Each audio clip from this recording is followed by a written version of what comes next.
This is 8.5, solving rational equations. We are going to solve rational equations by two different styles. One setup is when you have a single fraction on the left and a single fraction on the right, then you just simply cross multiply. You don't need to write these steps down. You'll get enough practice in the examples today. The second type is when you have more than one fraction on a single side. These are more challenging. First thing is, we want to change the subtraction sign to addition if there is one, then factor all the denominators, and then you multiply every term by the common denominator over 1.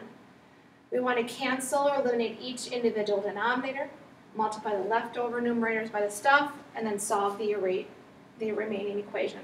Sometimes there is extraneous solutions, and sometimes there's no solution possible in these equations. So let's go on to our first example. The first example is what I call the easy ones, where we have a single fraction on the left and a single fraction on the right. So we use cross multiplication. We did these a lot in Algebra 1. So remember cross multiplication. I multiply across. I take x times x minus 4. And then I multiply across.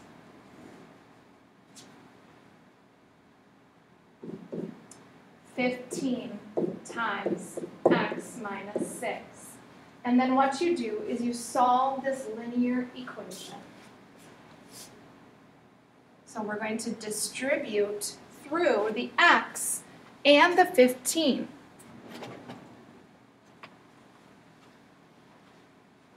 So on the left side, distribute the x, and you get x squared minus 4x. Notice a x squared popped up. That's a quadratic equation. So that means you might have up to 2 answers possible.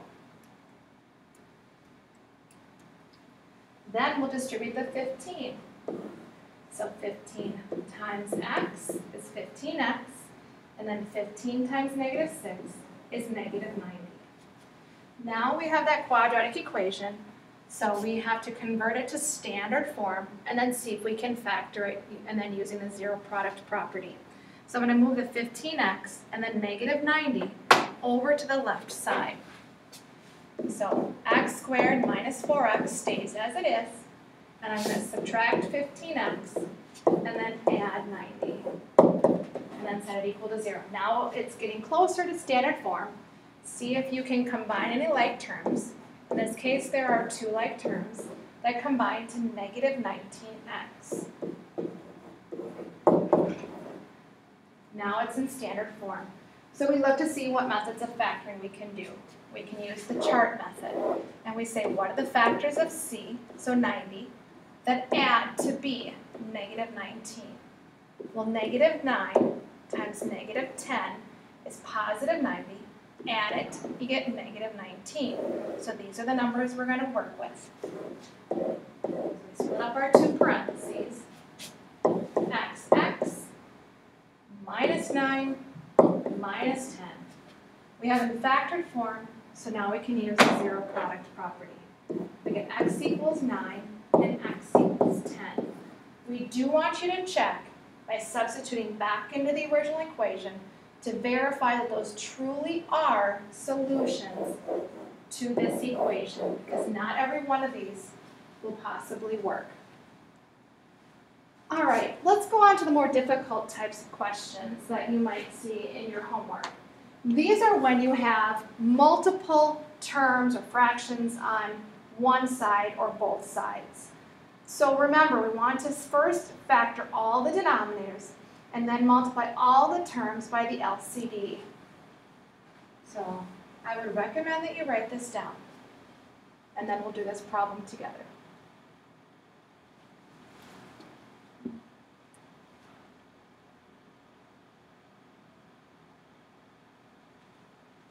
In this example, there is no factoring needed. So we go on to find the least common denominator. So if we look at the common denominator, there's an x here, This is really over a 1. There's an x here. And then this is over 1. So the common denominator to make all of the fractions alike, which we call the least common denominator, is x. So what we do is we multiply all 4 terms by the LCD. So 15 over x times x minus 4 times x, 6 over x times x, and then plus 3 times x. Notice each term is multiplied by an x. After you do that, see what you can cancel. I can cancel an x and an x. I can cancel an x and an x. So now what I'm left with in the first term is 15, and then negative 4 times x is negative 4x equals, then I'm left with a 6 because the x is canceled out, and then the last is 3 times x is 3x. Now I solve this equation as a linear equation. We try to combine like terms. So I'm going to bring that 6 to the left side. So I'm going to subtract 6 from both sides. So 15 minus 6 is 9. Then I want to get the negative 4x to the right. So I'm going to add 4x. Combine like terms again. I get 7x. Last step is to undo that multiplying 7. So divide both sides by 7. And my answer is x equals 9/7. I just solved the equation for x. Substitute it back in again to see if that truly is the answer. All right, let's go on to this example. We have 1 over t plus 1/3 equals 8 over 3t, and we want to find out what is the value of t. There are multiple fractions going on the left side, so we want to find the LCD. The LCD, the least common denominator, is I have a t in the first fraction, I have a 3 in the second fraction, I have a 3t. So to find the least common denominator, take it out, 3t. So to multiply all 3 terms by the LCD, 3t.